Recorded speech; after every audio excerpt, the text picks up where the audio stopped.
Welcome, welcome. My name is Dave Belasco, for those of you not in my class. For those of you in my class, if you don't know who I am at this point, you're not doing well. On behalf of the Greif Center for Entrepreneurial Studies and USC Marshall's Master of Science in Entrepreneurship and Innovation, we're pleased to welcome you to tonight's discussion with Michael Dubin of the Dollar Shave Club. Tonight is actually a class, for those of you not in it. It's called The Leap. Take it. In which we explore the entrepreneurial and creative mindset through discussions with high achievers in business, music, athletics, entertainment, philanthropy. Some of our previous guests include Mark Cuban, Jessica Alba, Cindy Crawford, Pete Carroll, Tom Barrack, Will Ferrell, name dropper, Tony Robbins, Gloria Steinem. We've had a good run. For those of you interested, a couple upcoming people this semester. USC football coach Clay Helton, Mark Burnett, Scooter Braun, and very hopefully we'll know soon whether Whitney Wolf of Bumble is coming. So you're welcome to join those. I heard the nice, very nice. Tonight's discussion is co-sponsored by Marshall's Master of Science in Entrepreneurship and Innovation, MSCI for short. How many MSCI students here? Raise your hands. Raise your hands. That is interesting. Well, we owe them, anybody who's not in my class owes the MSCI a debt of gratitude because it was through them that they said, we really want to make sure that the whole campus can see Michael. So thanks to MSCI. That is probably one of the coolest and most rigorous entrepreneurial studies program on campus. It's like special forces for entrepreneurs, 1 year, accelerated, experiential. If interested in it, you can contact either Jamie Choi or Tommy Knapp, who oversees that. All right. Tonight we're pleased to welcome Michael Dubin, founder and CEO of Dollar Shave Club. You know, from a young age, Mike was fascinated with razors. His mother often gave them to him to play with. No, I'm kidding. Totally kidding. Mike saw a pain in the market, and one that he focused his full time and attention on solving in a unique way.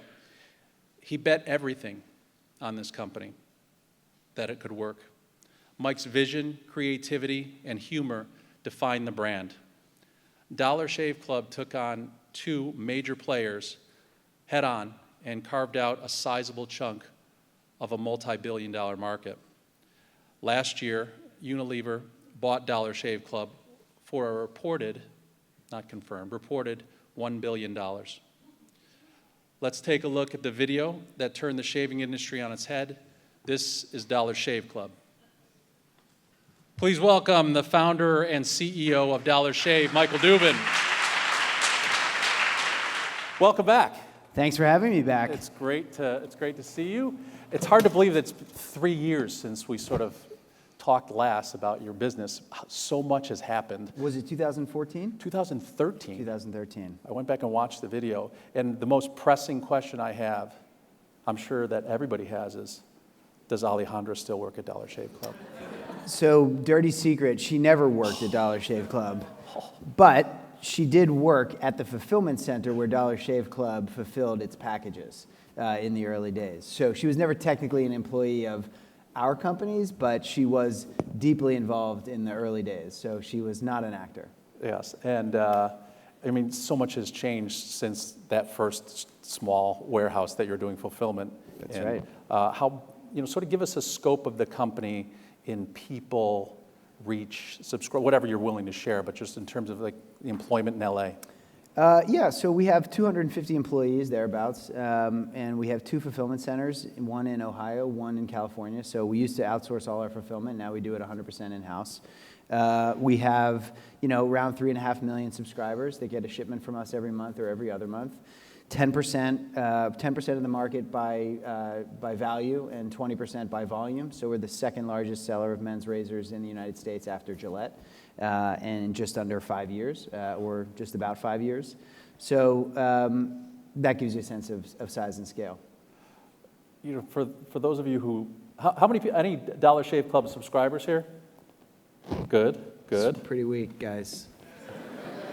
Beards are in now, so maybe they're not shaving as closely. It's the hippie look. It will improve after this. When you sort of consider where you were, where you are, what sort of, in the 3 years since we've last talked, and the sale aside, sort of what has changed most in your life? What drives you differently now than drove you 3 years ago? I think, when you start a business, and it catches on pretty quickly like ours did, you're focused on a certain set of challenges. You're focused on just kind of keeping up with the tide, which is always rising and always coming in, and sometimes it feels like a tsunami. Then you kind of catch your breath and you catch up, and you get a better rhythm, and you start thinking about how to put things in their natural place. And you start off with a bunch of generalists where everybody's doing a little bit of everything, including yourself, the founder, to having more and more specialization as you grow the size of the organization. And that's been sort of the great challenge for me over the last 5 years, kind of the full 5 or 6 years, if you go really back to the beginning of DSC, and is how do you think about growing as a leader, changing your game constantly, staying on the edge so that you can master new skills. Running an organization of 250 is very different than running an organization of 50. And the company and its structure and its focus will change in the early days every 6 months, and that's hard to kind of keep up with. And so your early players need to be nimble, nimble of mind, and they need to be willing to do more than their job title suggests. And how has your role changed from a group of 50 to a group of 250, and now sort of being part of a global consumer products company? I mean, my role has changed every 6 months, just like everybody else's. And I would say that there's, you're just focused on different things. I would say right now I'm focused primarily on org design. And, I have great partners throughout the building that help me think about those things, because it is a discipline. It's a softer skill. It's not like finance where it's, you can look at the numbers and there's no lie. It's like, there's no fake news in the numbers. It's all just right there for you to see. But when it comes to how you structure your organization, it's a little bit softer and interpretive, and you kind of got to know people and what their strengths are and where to place them so that they can make the biggest contribution to the company. And that requires both expertise in that field and using your gut. So I'm focused on those things right now. I would say earlier in the company, I focused a lot on the brand and its tone, and I still focus on those things. But we have a wonderful internal creative team that I really trust with the voice of the brand, and I still lead that team personally. But I don't have to be there kind of day to day the way I did in the beginning. Yeah, because the culture's more established too, and sort of has got momentum and gravitas to it already. Sure. One of the things that is interesting about your story is being a young guy still, things have already lined up in a unique way. Steve Jobs made this great speech at Stanford a few years ago, more than a few years ago, about how you can only connect the dots looking backwards, and usually when you're sort of older. And the dots for you of what your experience and talents and passion and interests were aligned in a unique way in a matter of 10, 15 years from 10 years from graduate from college. So I just want to sort of trace that trajectory from sort of growing up to your first few jobs. So where'd you grow up? Philadelphia, just outside Philly. Just outside Philly. Parents, what'd they do for occupation? Mom was a teacher, and then Dad was an attorney. So grew up in Philly, went to college at? Emory in Atlanta. Before college, any like childhood jobs, any hustle that you had when you were younger? Yeah, my dad for a while, he took a sidestep from the legal profession, and he ran sort of a paper business for a minute, and he put me to work in the paper factory for a summer. So good. Usually you find someone that's worked early on and sort of can hustle or sell or do something. So you go to Emory, and tell us about your experience. Same shoes as the students here who are undergrads, 18 to 22 years old. Did you have a great college experience? Did you fit in? Did you sort of spend time figuring it out? What was your college experience like? Yeah, college, great question. So college, my high school that I went to in Philadelphia was very challenging, and when I got to college, it was a bit of a step down, I would say, at least freshman year. And I didn't spend, I will say that I fell through the cracks in college. And it's not because I wasn't interested or ambitious, it's because I didn't understand why I didn't know what I was supposed to be getting out of that time. I wasn't very thoughtful about it.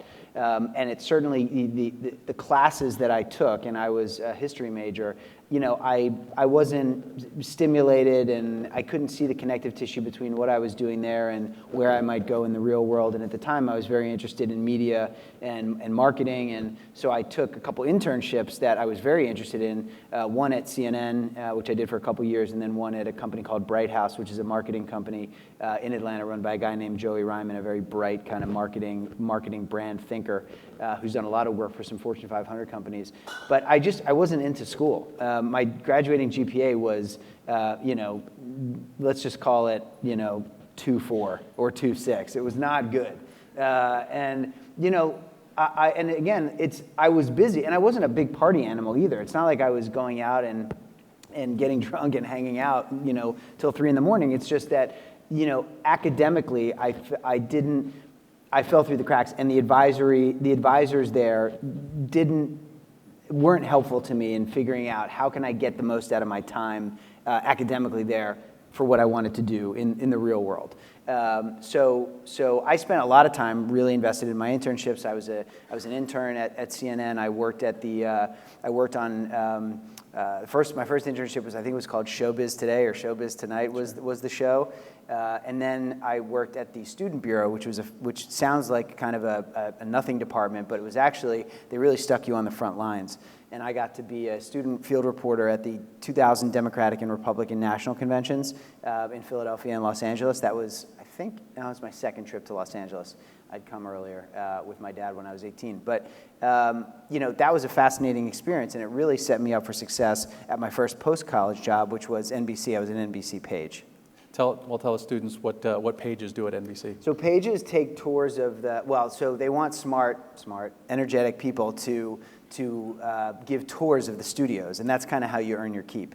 You will give tours 6 days a week for your first 3 months, and once you're done with that, you can apply for mini jobs or what they call assignments throughout the building. So you can work for Saturday Night Live, you can work for one of the television shows, you can work for Tom Brokaw, or it was Tom Brokaw then. I don't know who does nightly news now, but so I worked on MSNBC. I worked on nightly news with Tom Brokaw. I worked as the assistant to the president of the network on the corporate side, and I did some stuff with SNL. And I just got this. It was a crash course in media and entertainment from the network side and the network business. And it was, drinking from the fire hose, and you see everything from, the audience and that side to the business side, and it was a very developmental experience for me, and it's only 1 year long. And so the point of the page program is to land you a job elsewhere in the business. So I parlayed my pageship into a job at MSNBC News, which was at the time in New Jersey, but then they moved back into the city, and now I think they're back in New Jersey. But I was a segment producer. Sorry, I started out as a PA, a production assistant. Then I moved up and I started writing some segments, and that was a wonderful experience. I got to work on 4 different shows: Keith Olbermann, Ashley Banfield, Joe Scarborough, and then kind of one of their evening news programs. But I got a sense of what that was like to be in the 24-hour news cycle and consume all of this.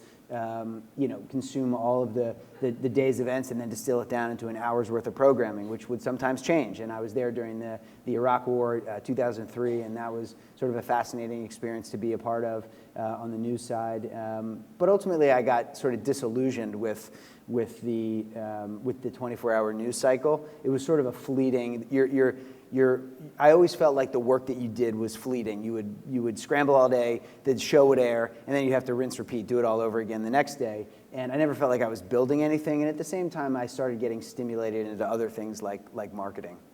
You can see where the pace of that is frenetic, and then you go home and you do it again. Well, it is, and you see how we have become, as a society, I think, addicted to this notion of always being on and always being informed.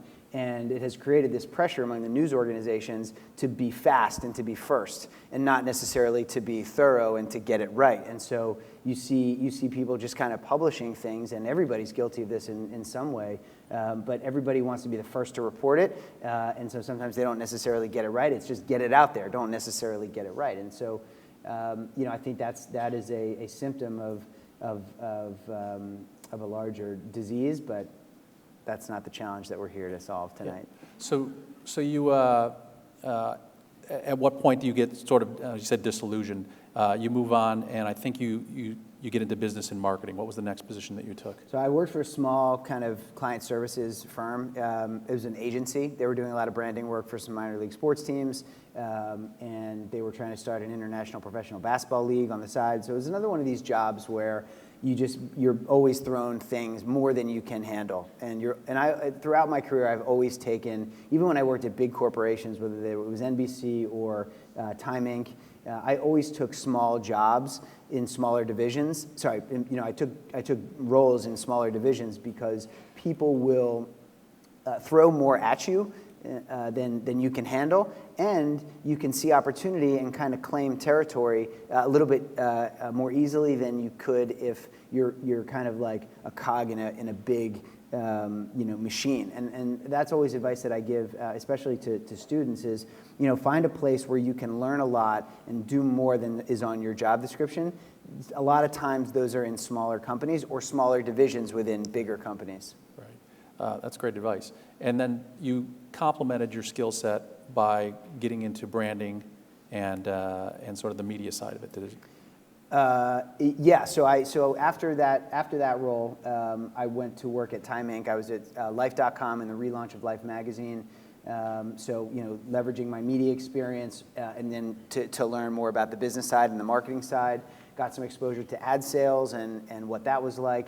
Then I moved over to Sports Illustrated and SportsIllustrated.com, Sports Illustrated for Kids. And that was a fascinating experience for so many things. And at the same time, I was also starting my first web startup. It was a social network for travelers. So I was doing that stuff during the day, and sometimes I was doing the social net for travelers during the day, and then at night I was taking improv and sketch comedy class, which I was always fascinated by, and that has helped us at DSC in many ways as it relates to the creative side of the business.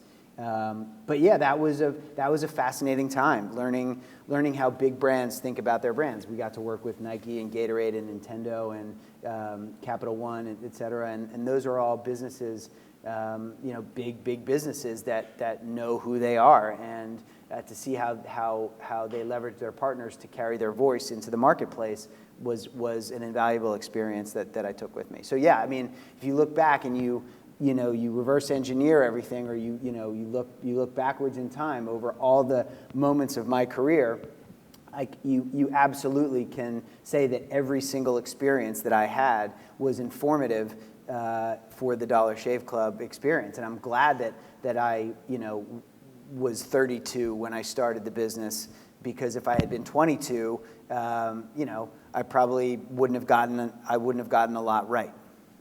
So you've had exposure, in a short period of time, you've had exposure to writing and producing media, stories, the news, brands. You worked on videos on how to drive people to advertise content.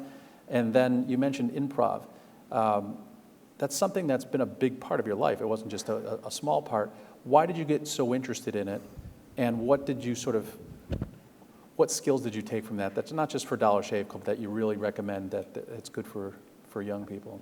Well, I think that what improv helped me hone and extracted from myself was, so comedy in general is a fascinating discipline because comedy is math. The punchline, the payoff, the big laugh is what comes after the equal sign. And you need A plus B plus C. And A plus B plus C often involves telling a story or setting up a situation, and there are a zillion ways to set that up. There's a zillion different kinds of comedy, but it's math, it's logic. And there's a lot of similarities between math and comedy. We don't have to go there tonight. But I have always wanted to understand it. it's so easy to sit in a chair and watch some entertainment and say, oh man, that is so funny, or or just laugh and be a passive observer of comedy and a fan of comedy. But if you're a curious mind, you want to know, like, well, man, why is that funny? Like, what journey did the comedian or the television program just take me on to get me to this big laugh? Yeah. And so that's why I started studying comedy, and I studied writing, and I studied improv, and through that process, I learned more and more about that math, about what makes something funny and what makes it resonant. And laughter is one of the most powerful tools that we have. It has the power to break down barriers, racial barriers. It has the power to break the ice in a business setting. It has the power to communicate a message as it relates to your product. And so there's a lot, comedy isn't the only device out there to tell effective stories, but emotion, some type of emotion usually is really effective. And so what you have is, so I was always fascinated by that art, and so I went to study it, and it taught me those things, and it helped me formalize them. And there are principles that you learn that have helped me in many different disciplines. One is the actual development of creative. So, we've launched. You showed this video, the launch video, but we've launched dozens of commercials and video pieces, advertising pieces that talk about all of our products, not just our razors, but our our shampoo and our Big Cloud line of moisturizing creams and lotions, and so and all of them have humor baked into them. So that training was invaluable in helping bring those pieces to life. And then in a business setting, there's the notion of synthesis, and being able, what I think makes a great entrepreneur is, and I don't know that this is anything that I necessarily learned in improv, although it certainly helped me understand its value, because it's another soft science, right? It's not like finance, so to speak, is the ability to synthesize from the ether concepts into great ideas that are either businesses or initiatives within businesses. You have to be great at that as an entrepreneur. You have to be able to cut through the clutter, think about the things, identify the things that are the most important and the most relevant to your business. And that is an improvisational exercise, because everything's going to change from one moment to the next, and you got to distill from all of that what's important, and what you learn in an improv setting helps train your mind to look for those types of things, if that makes any sense. And you can tell sort of the beauty of, let's say if you're following a movie with a great script and you like to look at the script, you can see the structure and the beauty of it. And so even in the Dollar Shave Club launch video, you can see the structure of sort of the jab, jab, hook, jab, sort of set it up, and everything you do reinforces the brand throughout the whole thing. Even the funny stuff is always about the brand and the culture and the value proposition. And so each one of your videos and commercials seem to have that same essence to it. So interesting to sort of note it now. You started Dollar Shave Club in 2010? 2011. 2011, and yeah, relaunched early it again. 2011. So take us back to when you first found this. Why razors? And what was the problem you saw in the market that you just felt compelled to solve? Well, razors are a pain in the ass to get, and they're expensive to buy. And if you want to look at some of our television commercials that came out probably 2014, you can see us have a lot of fun with that. But the Razor Fortress is locked. You got to find the person with the key. You have to walk to the checkout line, and then it's kind of an insulting price. So it's just it just doesn't make sense. These little tiny pieces of plastic and metal, why do they cost so much? And so it's just like, that's what the entrepreneur looks for. If you have that right mind, you get attuned to your frustration, and you say, this is frustrating, what can I do about it? Or that's wrong, what can I do about it? And razors just happen to be the thing. You might have gotten some misinformation. I didn't grow up with a passion for. I know you were joking. I didn't grow up with a passion for razors. I have a passion for solving problems. And talk about the luck of meeting a guy at a party and how that changed things. I met my friend's wife's father at a holiday party, and he happened to have some razors sitting in a warehouse, and that's when I knew that this was what my whole life would become about. So he has razors in a warehouse, and we're going to sell those razors. It's a much longer story, but yeah, that's the gist. Give the students an idea of how big the razor industry is and was when you looked at it. Oh man, now you're challenging me back to the fundraising days of how big the market is for razors. 15 billion. It was like 15 billion, but what percentage? No, I don't know that it's that big. It's multiple billions. Many billions. And just many billions. So the more sort of glaring statistic is what percentage of the market was controlled by 2 or 3 players? Yeah, I mean, Gillette had over 80%, probably close to 90% of the market when we started. I mean, as close to a monopoly as you could probably get in one category. And Schick had the remainder and plus. Schick, Bic. Schick was definitely a number 2, and then Bic and the private label markets were kind of fighting over the scraps. So last week we had Katie Rodan, who founded Proactive Skincare, and when she looked at the market, the entire market for acne products at the time was $150 million. Small market, $150 million. Proactive now sells $1 billion, 6.5 times the entire size of the market. So the lesson about sort of looking at something and not being intimidated by the entrenched players. I mean, what did you see as the opportunity, and why was there such a unique opportunity when there were 2 Goliaths or 1 Goliath? Yeah, I don't think that I thought too much about that, honestly. I don't think the way into, here's my hunch. My hunch is the great ideas don't start with a market analysis. I think at some point you have to get to the business of looking at the market and saying what is the opportunity here. But if you start your analysis with how big is the market, you might be defining the market the wrong way, right? I mean, there's the old story, and who knows if it's true or not, of Henry Ford having said, if you ask people what they want, they'll tell you they want a faster horse, right? So if you looked at the market for cars in 1905, they would have said, that market is very zero, right? And then you design something, what you're really in is you're in the faster transportation market. So I didn't really ever look at that market. I said, listen, this is a big market, because I knew it was enormous, because most people wake up and shave something on their face or body a few times a week. And I know as a consumer that this is a really frustrating pain point. And that's really all I needed to get started. I knew that if we could find a way to bring this thing to market, we could be successful. And there's no, I didn't think that there was any stopping us. So, but you had a job at a good company. I think you were working for Time. No. At that point, I was freelance. I had moved to LA. Okay. I had been doing I had worked for a small agency for a little bit, and by that time, I was freelancing. So, just tell us about what you gave up to start this, and sort of what you put at risk.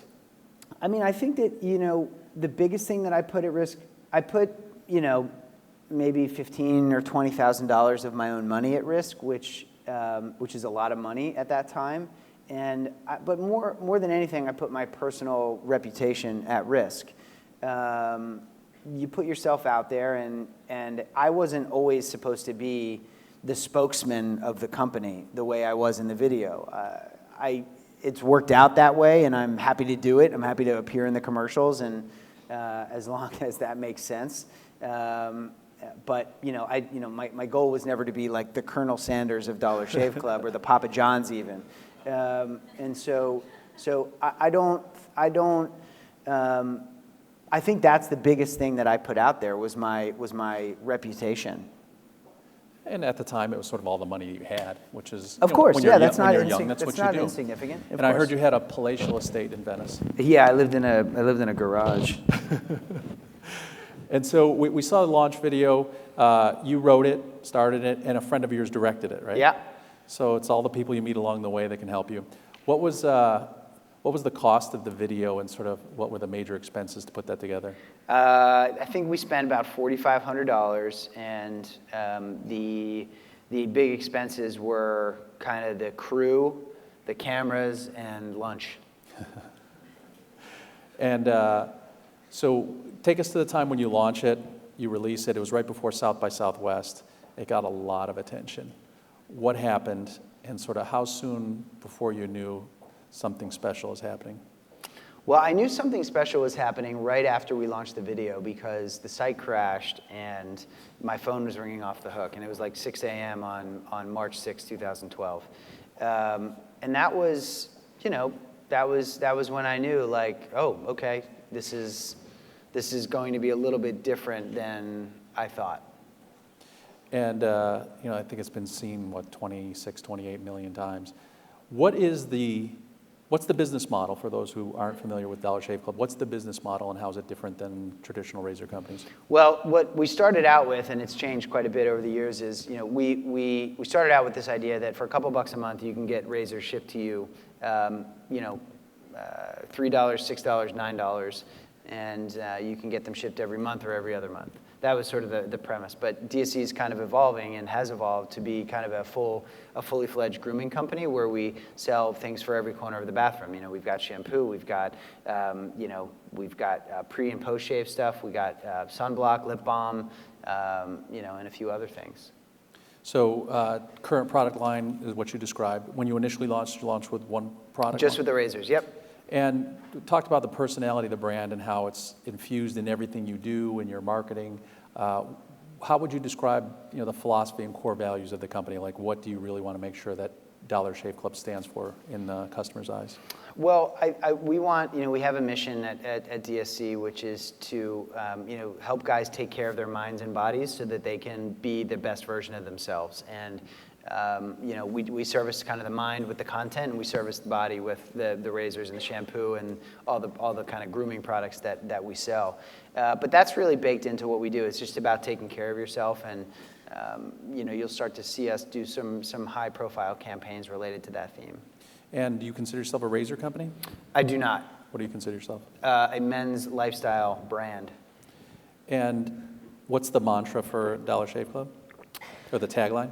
Well, the tagline that's on the website might be there, might not be anymore. Shave time, shave money, but it's evolving. Like I said, we have a mission, and we have a consumer promises, which is to help you kind of help you look, smell, feel like $1 million without paying that. And so, value, fun, irreverence, all those things are sort of built in there. But also smart, right? Because you're saving people time. You're sort of making their lives better. So that's all part of the business. Big time. Everyone thinks they need a bunch of money to start. You didn't at first, but you've raised some money. Yep. From some of the most well-known VC firms. How much did it take to start the business, and then when did you start adding capital? I would say, probably $30,000. I mean, there was $4,500 from the video. There was maybe then $10,000 of my own kind of pocket money. So call it 15 grand. I don't remember exactly what came into being, but we could have. To start the business itself, there was nothing. It was a couple bucks here and there. It's a couple bucks an hour for web design and web hosting, and you got to buy your first set of inventory and all of that. But you don't need a lot to get started. At what point do you say we need to raise some money to grow the company the way we want to grow it? Well, at a certain point you say, well, look, we got to hire employees, and you got to, there's a lot to do, and we've got a lot of money we want to grow, we want to invest in marketing, and when you really know where the money needs to go, that's when you start raising it.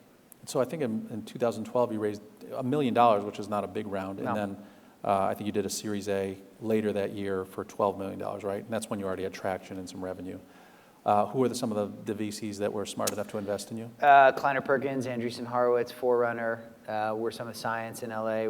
Those were some of the early guys. Talk about the partnership with Science and what they brought to the table. The biggest thing that they brought to Science is they have two kind of business models, or at least they did at the time. One was You know, they invest in companies, they come up with ideas, and they build a team around the idea. And then the next type, which was the type we were, is they take founders and business concepts, and they make investments in them, and then they make introductions to team so that the founder can go and build the team. So they were essential in two ways. One, they introduced me. I had never raised money before. I had never raised $1 of venture capital, and you know, they introduced me to the entire network that they had. And then I also had just come from New York fairly recently, and I didn't have a big network here in LA, so they introduced me to a lot of talent to choose from. So, you know, for our chief operating officer, you know, they gave me 5 people to interview. For another role, they gave me 10 people to interview from. So ultimately, I had to pick them, but they, you know, they kind of brought a pool of people by because they were well connected in Los Angeles. It's sort of important to know what you know and what you don't know. It's huge. And you sort of took a good self-inventory early on, and maybe you continue to do that. It was like, I don't have that type of experience. I need to go find that. That's right. And they brought that to the table. Yeah. So you talk about hiring people and screening people. Tell us sort of what you look for in particular when you're hiring, promoting, you know, identifying team members. Yeah, I mean, again, it'll happen. It'll depend on what stage of the company you're at. In the early days, generally, you'll need more athletes that can do different things. Down the line, if you're successful, you'll need more specialists. But you know, you're looking for a couple things. You're looking for kind of personal qualities and cultural fit, and you're looking for talent and experience.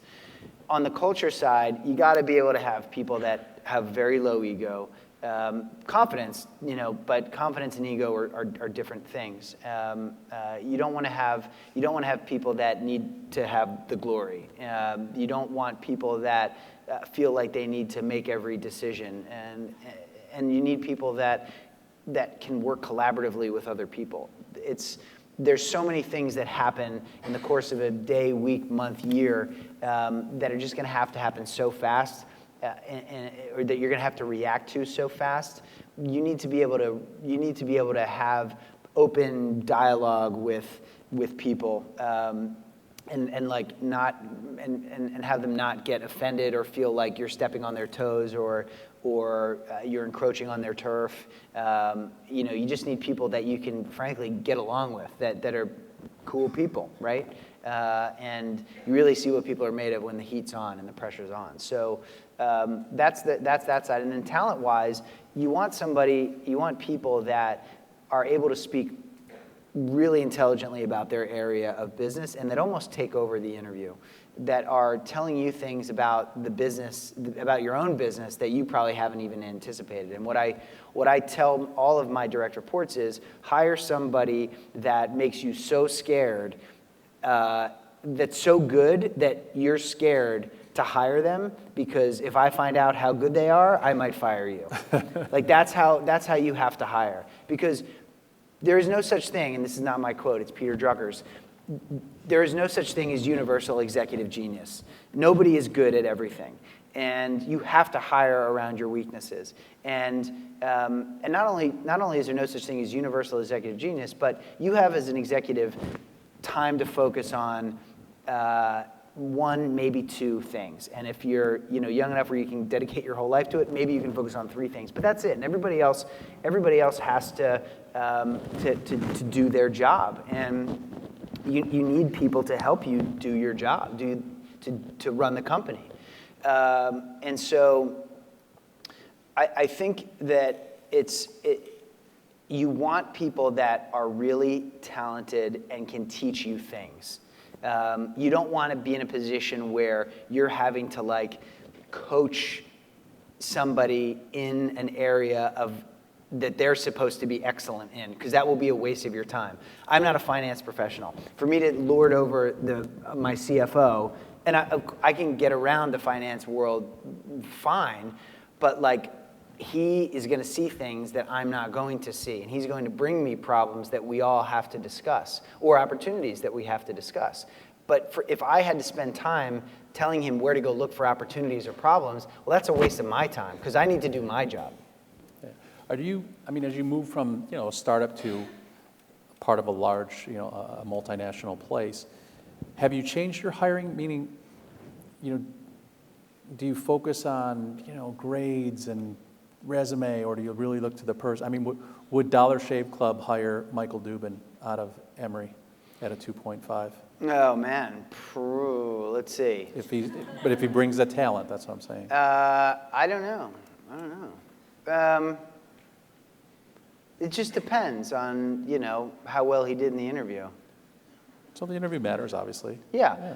I mean, it depends what we were hiring him for. When I graduated Emory, I was 22. And, I had a lot of opinions.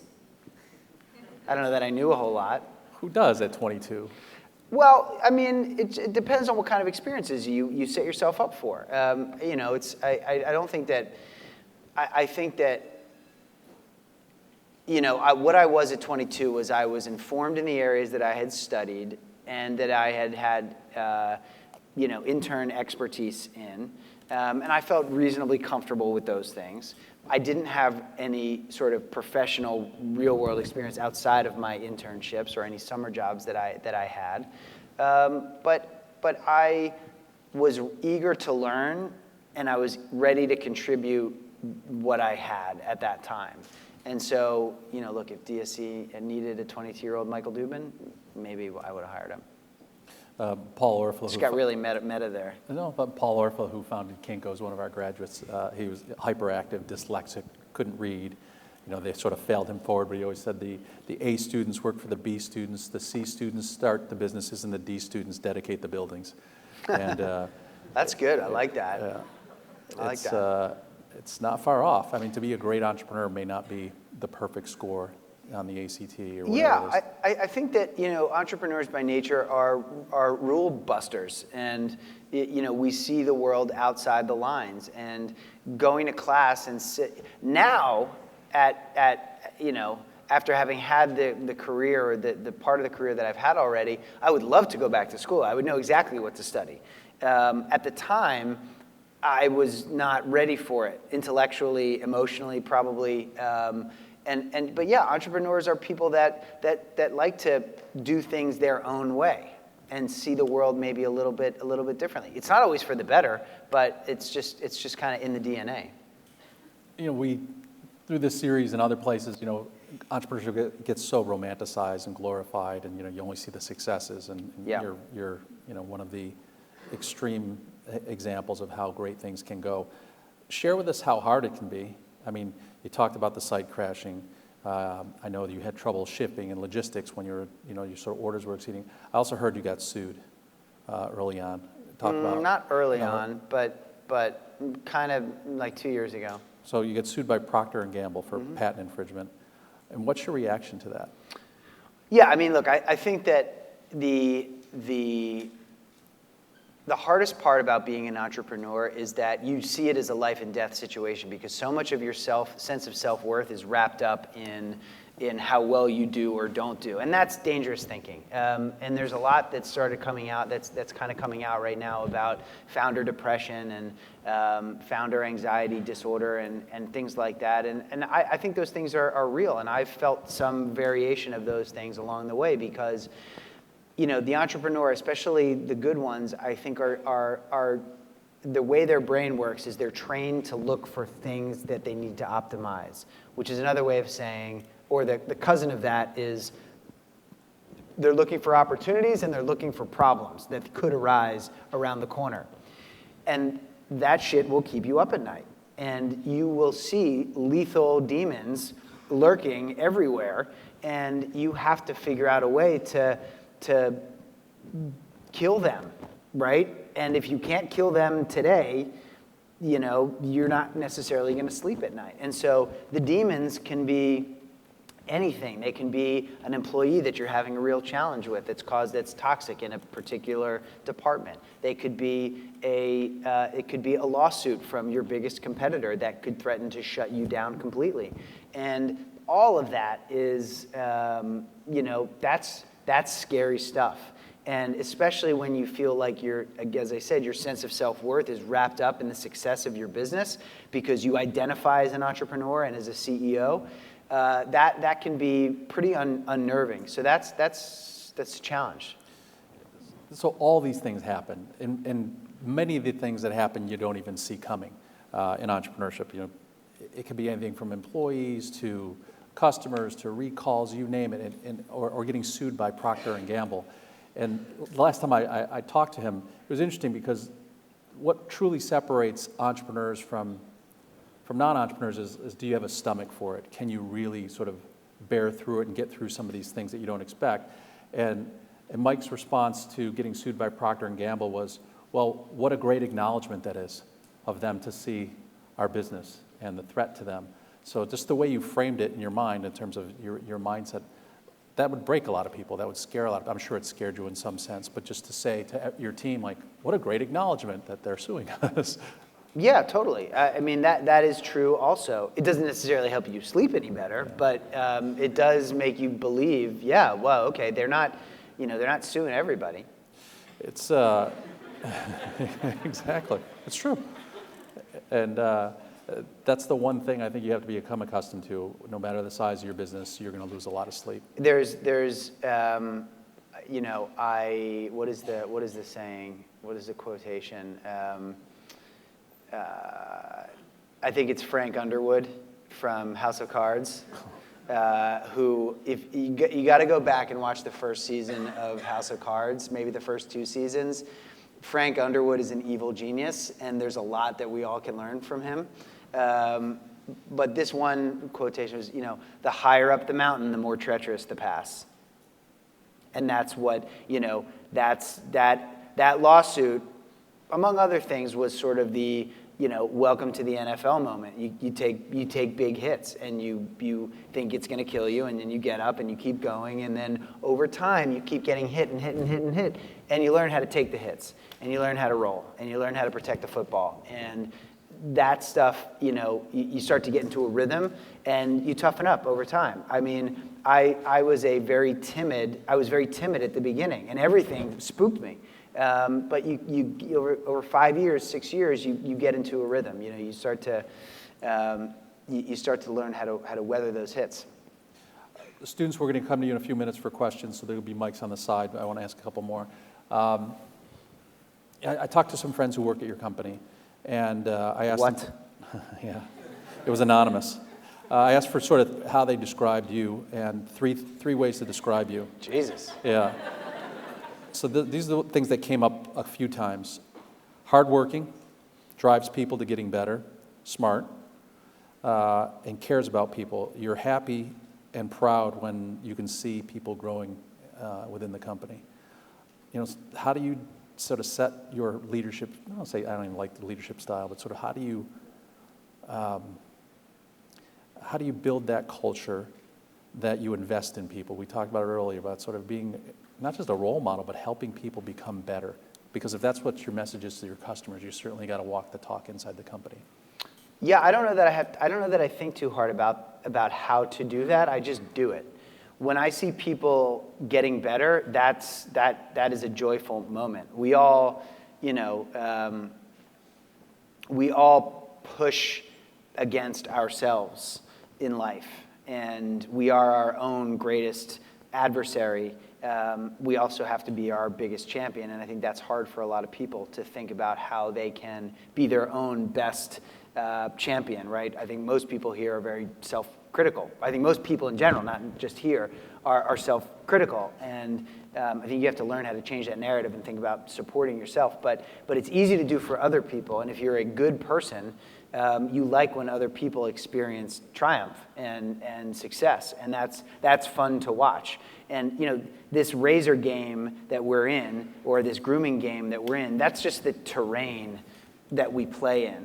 But the mission, what we all hope to get in life is better, and that's what I hope. I want to get smarter. I want to get better, and I want to use every moment to learn from and to improve, and I want everybody else to see that also. And some people have different levels of commitment to their career. Some people are just there to kind of punch the clock and do the job, and there are certainly roles for that. But yeah, I like working with really ambitious, talented people that want to win. And if you want to win, you have to train to get better and push yourself. And when I see people getting past their own blocks, that makes me really happy for them. So I try to just infuse a little bit of that into wherever I can. Yeah, you'd be a good coach. You'd be a good teacher. It sounds like someday maybe, yeah.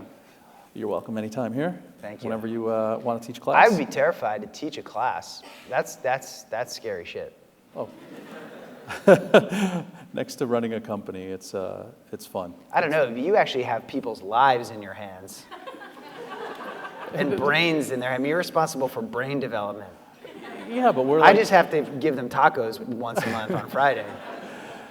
Yeah, but you're teaching bright, motivated, energetic people that are 18 to 22 plus grad students about how to start companies in a great place. You're preparing them for your life. Yeah. For their lives. It's a great gig. I'm not doing that.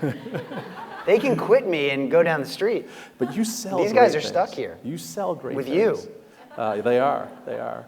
Last year, big news. Was it something that you courted, were doing, or did it sort of come out and develop quickly? As an entrepreneur, you're always looking for the people that can be the best partners to you in one shape or form. Sometimes that's investors, sometimes that's board members, advisors, sometimes that's a new parent. And I guess the short version of it is, we were at a point in our company's life where, so we weren't looking to be acquired. I was looking for new board members, and I met the people at Unilever, and we hit it off. We learned more about each other, and the conversation around a deeper partnership grew out of that. And that's how I see it really, as a deeper partnership. Yes, they own the company 100%, and we are a subsidiary, but we're run independently. But it's been really great so far. They've been true to their word of maintaining independence. They're one of the world's most progressive companies. They're extremely socially responsible. Their mission is to make social living commonplace by, I think, 2020 or 2022, and that's a really admirable thing. So I feel proud to be part of that larger corporation, but I'm psyched that we get to keep our independence and focus on our little corner of the universe. So you still feel like you've got operational independence. Oh, yeah. You check in, obviously, but you're still running the company substantially similarly to how you did before? That's right. Oh, excellent. So what's next? Big vision for where Dollar Shave Club's going? More of the same right now. I mean, it's a little early to share some of the big stuff that's coming down the pike. But look, everybody wakes up in the morning and showers. We hope everybody uses at least 3 to 5 products in the morning or in the evening, and we believe that there's no reason why they shouldn't be getting those products from us. So we would like to have millions and millions of guys thinking of us as their partner and helping them take care of themselves. So that will mean a lot of different things, but I'll come back in 3 years and either I'll be doing something else or we'll be doing really well at that. It's funny, last time he was here, he had some things that he's like, I'm not ready to share them, and you saw they rolled out like the next week, so we'll probably keep an eye on There's nothing happening next week. Nothing imminently? No. Nothing imminently. You still have such enormous upside. I mean, you've got a good chunk of the market, but there's still so much more that you guys can do, and you've got a great delivery system. You've got great customers who probably like the company sometimes even more than the product. Like they look forward to the delivery. Every month, do you still get a note from you in there? There's a magazine that we write. Yeah. Oh, magazine. So people will get a note from you that will have something humorous, funny, snarky, whatever. Not snarky, but humorous. So give us an example of what's a monthly message that you get from the chairman when you get your razors. Oh man, I mean, it just could be an introduction to the magazine and the content of the month. So it could be, it's really just like a letter from the editor. Here's what we're talking about in the front of the magazine, the back of the magazine. You do a unique thing with your customers where you're there, you're available, you're reliable, but you're not you're not like bugging them. You know, a lot of companies that you subscribe to, they sort of are on you all the time. Yeah. You guys, how do you strike that balance? I think I think you said it. You don't want to bother people. If you bother people, they'll tune you out. You know. But at the same time, you got to make sure that you're bothering them enough so they're getting the most out of the service and the products that they've chosen. Excellent. Students only. Current students. Questions. Mike's on the sides. For Mike. So I noticed you like had a number of jobs. You kind of jumped from job to job when you finished college. I was wondering, what are some, I don't know why that is, what are some advantages of that? And if you had some kind of vast dream, you know, when you graduated school, what you wanted to do? Well, I didn't jump from job to job quite like that. You know, the first job as a page, that's a year-long program. And then I spent 2 years at NBC News, MSNBC. Then I spent, you know, I spent a year at the marketing firm before I spent 5 at Time Inc. But, you know, there was a common thread. There was always a progression. Sometimes it was a bit of a sidestep. So when I left the news business and I went to the marketing side, that was maybe a bit before I headed back kind of up the corporate ladder, so to speak. But you know, I was very interested in news media and entertainment media, the media business, the business side of those things, and I just followed my interests. And that's what I would encourage everybody to do is follow your interests. Don't go after the money. Because I have friends that went after the money just for the money's sake, and eventually that got boring. You will get bored with money. And I know that that sounds crazy because, you know, when you're a student on a budget, you're thinking about, you know, how much money you'd like to have and how nicely you'd like to live and, you know, reap all the benefits of your hard work in college and the investment you've made in college and, you know, to pay for education, et cetera. But you got to follow it. And I heard this advice when I was a student, and it's so true. Follow your interests. Don't follow the money. Follow your interests, the money will follow. Hey, Michael. Thank you for coming out. My name's Ali. I'm from the one-year MBA program. I just had a quick question about...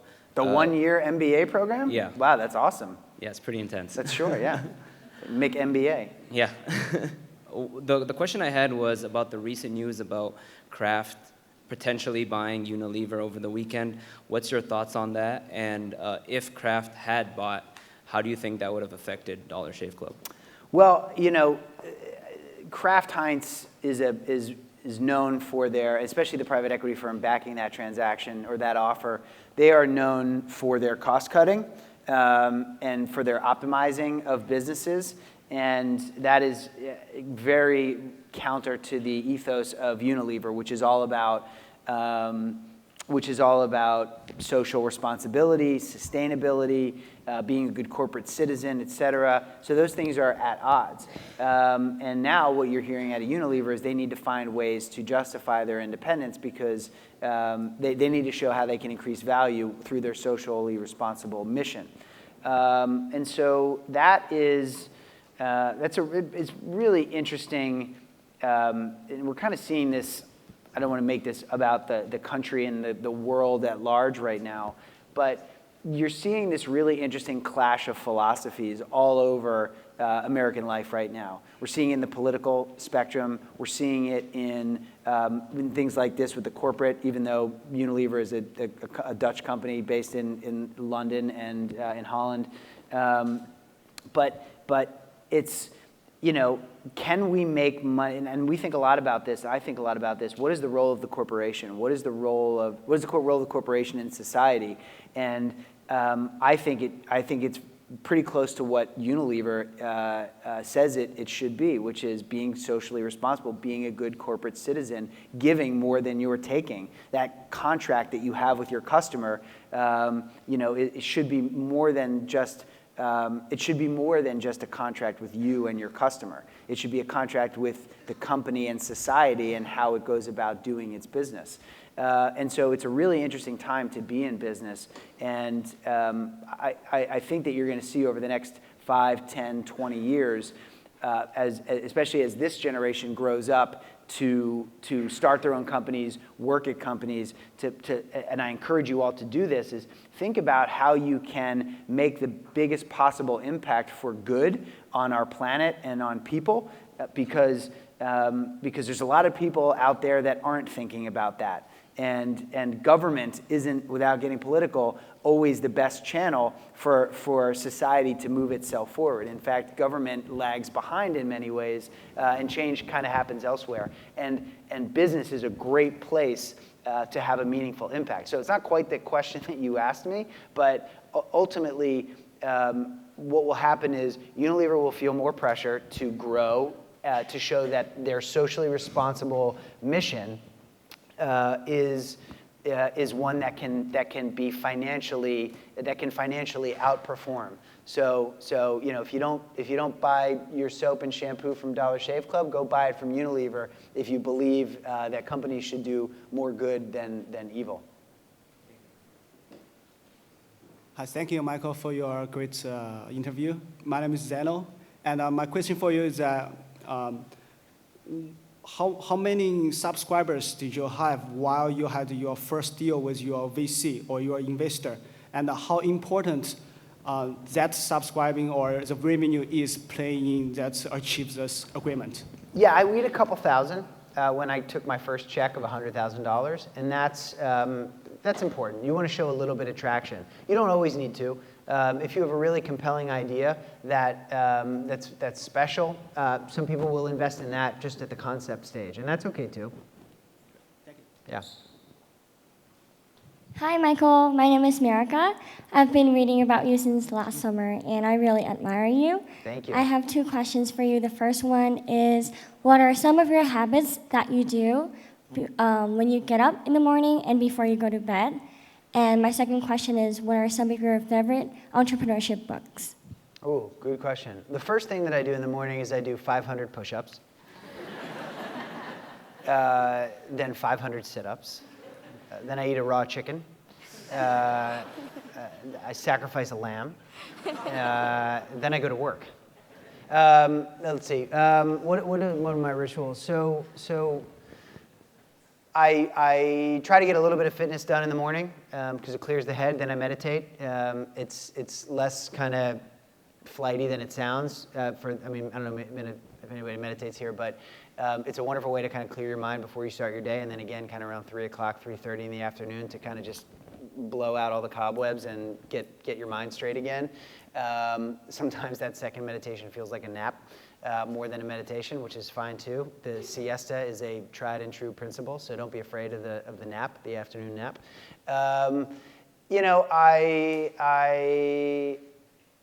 What other habits do I have? I mean, I'm trying to get better at habits. There's a book that I read recently. It's called The Effective Executive by Peter Drucker. It's a really great book to read. I wish I had read it earlier in my career. And there's some really important principles there about time management, prioritization, and focusing on the contribution that you can make to an organization. And I try to take some of those things and make those my daily habits. Always returning to what is the most important thing? What are the 2 things that have to go right this year? And then what can I do to make sure that those things happen? So that's a really good book for you to check out if you're thinking about running a business. Thank you very much. Hi, Michael. I'm Paulina Quinn. Thank you very much for coming today. I was wondering, as you shift more towards kind of a lifestyle brand and you enter a new, more diverse competitive environment, how do you deal with those new competitors, and especially being called the Dollar Shave Club, how do you change the consumer mindset into you also offering other products? It's a great question. Competition, the best way to think about competition is to keep moving into spaces where there is no competition.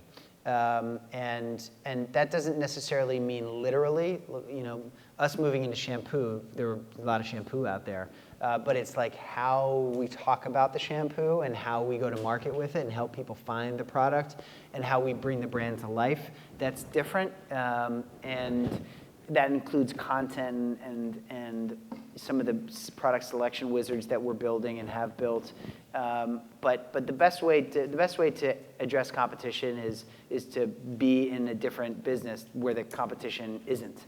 And also just not to focus too much on the competition, because if you just focus on what you do really well, you'll win. I think competition is important to notice, but you don't want to copy the competition. You don't want to get too spooked by the competition. It's out there, right? And it always will be.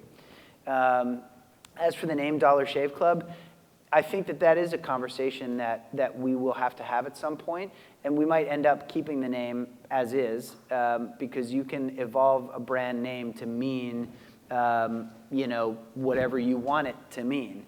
It just depends on how you talk about it. There are many companies out there that are called something very literal that actually mean something else and actually do other things. So whether we change the name or not, I think you're right to point out that it's a challenge that the consumer hears one thing, but we want them to think another. So either we have to say something different, change the name, or we have to really do a lot of work to change the consumer's thinking around it. But you're astute to point out the problem.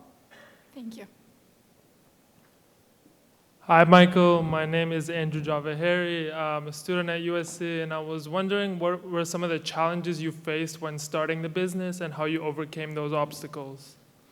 Well, the biggest challenge that you'll face as an entrepreneur is finding people that believe in what you're doing, that want to change their life for you. That will always be the biggest challenge that you have. Because people have other jobs, they have other opportunities, they have things that they're interested in, and, who the fuck am I, right? Why do they want to come and work for me and my vision and my mission? So that's the work that you have to get really good at as an entrepreneur, is figuring out how you're going to tell your story, why you're the guy to have people join your club or team, and then figure out a way to incentivize them to do that. And those are complex challenges. So those were the challenges that I had very, very early on. It's always about people. You can't, there's an old saying, if you want to go fast, go alone. If you want to go far, go together. And business is a team sport. There are at this stage of our life as an economy, there are knowledge workers that are responsible for contributing. They're responsible for growing the business. And when you're a knowledge worker, there's different knowledge that exists in different brains that have to come out in a group setting to shape the business and to drive the business forward. And you have to be good at team sports. Not athletic, but you know what I'm saying. You have to be able to communicate clearly with the rest of your team. You have to be able to build the right team. You got to be the GM, you got to be the coach, and you got to be a star player too. So, but ultimately, it boils down to having a great team. Thank you. Hey, Michael. I'm Jordan. Congratulations on the buyout. Thank you. You obviously saw Unilever. Congratulations on that sweater. I love that sweater. It's fantastic. Appreciate it. It's fantastic. I could switch it for the cardigan if you're down. By all means. I'm in the market. You clearly mentioned that you saw Unilever to be a strategic partner, but what is it, valuation aside, that ultimately pushed you to pursue a buyout offer rather than going public? It's a good question. So we were looking for, like I said, a board member that could help us navigate the CPG landscape a little bit better than we had on our own. And there's a lot of knowledge in Unilever that we could benefit from, especially as we seek to go global. They have full dossiers on grooming markets around the globe, men's grooming markets around the globe. That's a huge asset that we can tap without having to go do the research ourselves. We don't have to reinvent the wheel. They also have very deep pockets, and every year I had to go out and raise money for the business to keep the lights on. That's an exhaustive process that takes 25% of my time, and I'd rather focus that time on running the business and growing the business. Those are two really big reasons. Like I said, we weren't looking for a buyout, but they turned out to be a really great partner for us. And I don't care that we're not a private company anymore, that we're part of a larger organization. The mission stays the same. My goal has always been to put the company in a position where we can do the best, where we can put the company in the best position to achieve the mission. And that just happened to be, in the Unilever family at that exact time. Otherwise, I would be out raising money and trying to convince people to invest, and that's, or maybe going public, which is a huge distraction for the CEO and for the employees as well. You'll see that with Snapchat too. Maybe nobody knows what's going to happen in the future with Snapchat. Some people I'm sure are bullish, and some people I'm sure are bearish on it. But either way, employees and investors are all going to be watching that stock price, and that's a big distraction. I'm not saying it's not a worthwhile distraction, but it's just something that you have to consider. Okay, thank you. Yeah. Hi, Michael. My name is Unger. So you mentioned during the conversation that if you could go back to school now, you'd know exactly what you'd study. So first of all, kind of what is that? And then on the second side, what advice do you have for students looking to make the most of their time at either university, community college, wherever they are? Well, the latter question, I'll start with the former question. What would I study if I went back to school now? I would read as many business case studies as I could. So I would certainly be in business school, I think. If I wasn't in maybe a school of public policy, I'd like to do that too, but that's another conversation. I really love reading business cases and how people solve challenges or rose to challenges or failed to succeed because they didn't rise to the challenge. It's really instructional. So that's what I would study. And then the advice that I would give, it's just like, what are you interested in? What do you want to do? Do you want to be in business? Study business. If you want to be, I don't know, it's such a hard question to answer. What should you, that was the question? What should you study? Yeah, or just kind of. What do you want to do with your life? Well, I'm an engineering student, but Okay. just kind of I guess another way to phrase that question would be. Do you love studying? Do you love engineering? I enjoy engineering. Are you learning? I am learning. Okay, then that's all you need. Then you're studying the right thing. Sure. All right. So that's a good point. Kind of what were the most meaningful experiences you got out of your college career then? My internships, for sure. Cool. Definitely. All right. Thank you. Yeah. Hi, Michael. Thank you so much for coming out. I know we all really appreciate the insight. My name's Destiny, and my question is just about the initial investment in inventory for a product-based subscription service. Yep. And I know you were selling the product before you got your Series A, and in order to undercut the market, you probably had to buy a lot of inventory up front. I just wanted to know a little bit more about that process and the costs. Yeah, well, we didn't buy enough because we sold out and we were stocked out for 3 months. Thankfully, everybody stuck around and they came back. But really great supply chain is a key part of any consumer products business, and there are a zillion ways to slice it. Are you making the product yourself, or are you buying it from somebody else? Are you going to store it on location where your fulfillment center is, or are you going to drop ship it and just kind of call for it from somewhere else? Those are all key decisions that you have to make. And then you have to think about your margins when you're thinking about your pricing strategy. What will the consumer pay for this? How cheaply can I buy this for? And some of that's a logical exercise, and you can study it, and some of it's sort of an emotional thumb in the wind. I priced the business $369 right from the beginning, and we've stayed with those prices. I think I got it right. If I had to go back and do it again, maybe could we have charged $1 more? I don't know. Mm-hmm. Maybe.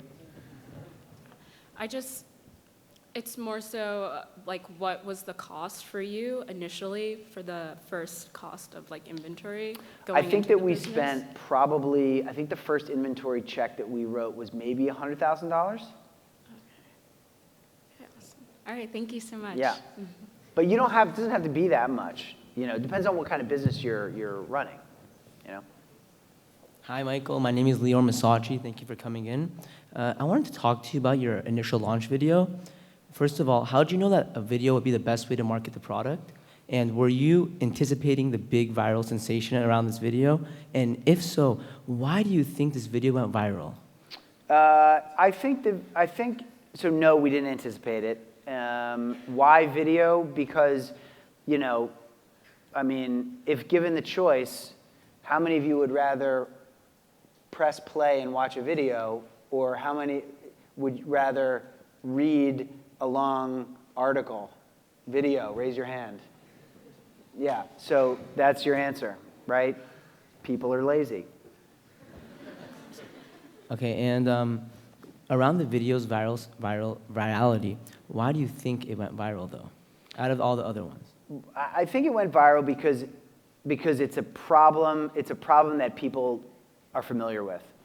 The video is funny, but there's a lot of funny videos out there that don't go viral. The combination of funny video with common problem really resonated with people. And it's a conversation that people had before Dollar Shave Club started. It's like, man, why are razors so expensive? And then the video came out, and people watched it, and they were like, my God, this is right. And then they would send it to their friends and be like, hey, we were just talking about this, well, and now somebody's doing something about it. So it was that combination of being useful, solving a problem, and sort of the artistic qualities as well. And you posted it only on YouTube? Correct. Okay, thank you so much. Yeah. Hey, what's up? What's up? Not much. Cool. So I guess my biggest question is, can you please share your biggest failure and what you learned from it? Oh, man. What's my biggest failure? I think along the way, you make, I don't know, failure, it's like, what is failure? What is failure? I think a big failure was, I've had many failures. I failed to get the most out of my academic experience at Emory. That was a failure.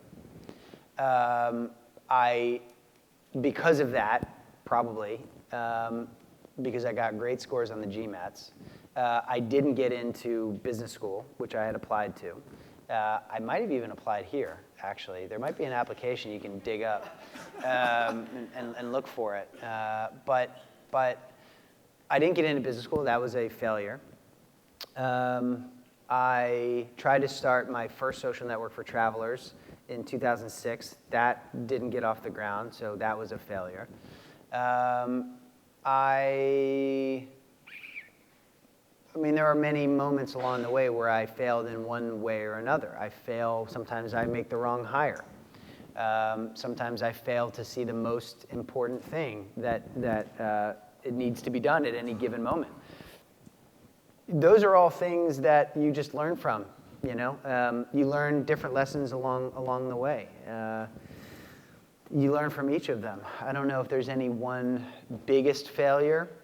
I guess I go back to my college time and I say to myself, why didn't I get the most out of it? And I think it's because I just wasn't being thoughtful. And I think that maybe that's the lesson, is just really be thoughtful about where you spend your time. Thoughtful, time is such a unique resource. It is, no matter how much demand for it, you can't create more of it, right? And it's almost, I haven't done an exhaustive study on this, but it might be the only resource of its kind in that regard. So you got to be really conscious of where you spend your time, and are you investing your time in the areas where you want to see the biggest payoff? Okay, right on. Thank you. Hey, Michael. Thank you for spending your time with us tonight. My name is Daryl Florence, and I have a question for you based on your background. In your opinion, besides just having to get the story first and having to get just the news out there, what is the biggest problem facing news media as a business and institution? Well, I touched on it a little bit. I think it goes back to this notion of needing to be first and fast, because we live in an always-on society, and in the age of the internet, people live and die by how fast they report information, and I think that creates ethical dilemmas. I think that creates informational dilemmas, and the news is such back in the spotlight now because of because Donald Trump, and he's really put it to the mainstream news media, and put them in a really challenging position that they've never really been in before. And you know, whatever your politics are, there are subtle biases in all of the news, I believe. You know, some of the public news media is better than some of the mainstream outlets, but there's still ways that you can detect a slight bias. And I think that the big publications out there do a really good job of still reporting fairly, even though some people might be biased. You know, I think in the New York Times, the Washington Post, these are great news outlets that, you know, a lot of people there probably skew left of center in their ideology. But it has really forced people in news organizations to think deeply about how they report the news and how they report on facts. Because this notion of what is a fact is suddenly been called into question. And so it's a really fascinating time to be a journalist and to be in the media. And I believe in the long run, the profession will be stronger for having experienced what it is experiencing right now. Thank you. Hi, Michael. My name is Yitong. I am also from 1 year MBA. And our group actually did a presentation on Dollar Shave Club in our marketing class. So my question is, Dollar Shave Club now is already expanded to foreign market like Canada and Australia. And what are the things you considered when you enter into a new market? Lots of things. How big is the grooming market? What are grooming attitudes? What are the prices of those goods in those markets? What will the brand feel like? Do we need to have a different brand? Do we have to have a different feel of that brand? There's a lot of things that we consider. The economics, do the unit economics make sense? Does our pricing make sense?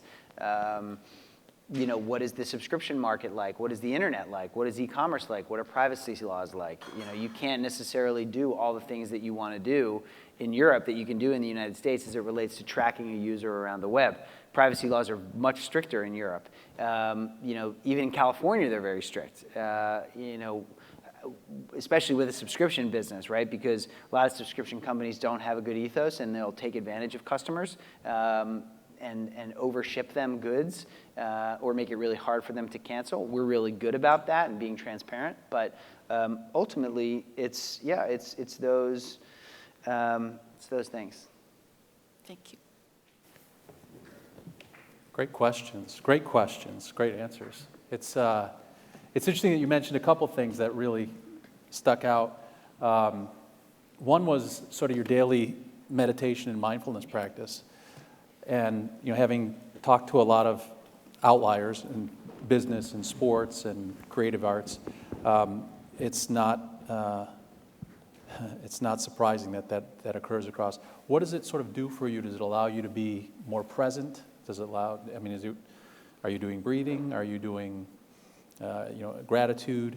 And what does it sort of bring to your life? Because when you mention time and spending time here, and we know you're being pulled in a lot of directions, really appreciate you being here and present and authentic with us. So share with us what that adds to your life. Well, I don't, you know, it's an evolving practice. I don't do a whole lot of the gratitude stuff in the meditation. I am very thankful and very grateful for all the things that I have in my life, for sure. But it's more about just clearing my mind. There's a lot of noise and a lot of static, and you got to find a way to, like, blow that stuff out. Otherwise, it'll consume you. And you know, in the afternoons especially, you've had a long day. Probably started at 8 or 8:30, your first meeting. And you know, you got to just pause for a second and let all that stuff just like blow over you, because if you just carry it all with you incessantly, it will weigh you down, and you'll feel beaten about, like a boat in a rough ocean, and you got to just kind of get centered and take a minute. And like honestly, sometimes during that afternoon meditation, I just fall asleep, and that's like okay. Probably set up to do that, actually. It seems like we were working so many hours and not recovering and not sleeping and not, sort of eating properly. So your body tells you when it's had enough. Yeah. We've got this new performance science minor that we started in a performance institute with Pete Carroll. We're sort of trying to teach the science of high performance, and so a lot of these things repeat. I'd like to take that class. I would too. Neuroscience, biology, psychology. Yeah, it's important. It matters. It does. So we'll have you brought in for a special guest on that with you and Pete. No, I want to listen. I don't want to talk. No, a lot of these things you already know, and it's sort of teaching them. And if we learned it at 20, just think of sort of the things that you could spare people. So considering you're a few years removed from them being 20, 22, you didn't launch right out of school. A lot of these guys are ready to, some of them are really serious. They got companies, they're in incubators, they're in competitions. There's actually a workshop tonight. What would be sort of your parting advice for a young entrepreneur coming out of school? Well, the first thing I would say is it's really amazing to see when I was in college or just coming out of school. Like, yeah, there were people that wanted to start business, but the concept and the celebration of entrepreneurship is it's everywhere. I mean, we put entrepreneurs on the cover of our magazines. We put them in places sometimes where they can become president, and that can be dangerous. It's like there's just so much more awareness around the concept of entrepreneurship, and there's a celebration of it. And there wasn't that when I was in college. Not to say that there was a stigma around starting your business. It just wasn't like something people aspired to the way they aspire to become a professional athlete. I mean, it has that kind of cult around it now, and that's a cool thing because our country will thrive and grow because people choose to innovate, change the game, and push us forward. And that happens in business, more so than it happens in a lot of other areas. Businesses push society forward, and so do the arts, of course, but probably not government. It comes from the disruptive mindset of the entrepreneur in many ways. So. I think that's just like the soil is so fertile for young entrepreneurs to go out and get access to the capital that they need. The digital tools that are available to you as an entrepreneur, if your business is going to have any digital component, are vast and affordable. You can have a website of your own up in 5 minutes.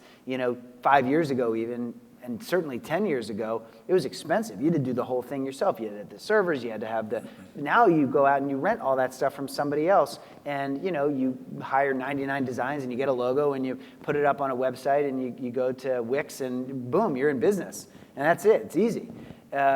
So there's just like, it's so much easier to get your idea out there quickly, especially if it's a digital business, and not all the great businesses have to be digital native businesses. That's a myth. So it's really easy. The soil is really fertile. And the advice that I would say to any entrepreneur out there that's starting a business is don't be dissuaded by people that say no and that don't like your idea. That is going to happen all the time. It still happens to me, and I encounter it daily in our business. People, the non-believers out there. And it takes a special mind to see something that doesn't exist and to synthesize ideas from the ether and extract them and turn them into things that make money. That is a special talent, and it requires honing. You won't get it right on the first time, but people, even if you think somebody is really smart, and there are many smarter people in the world than I am, and a lot of them may not see the opportunities the way that I see them.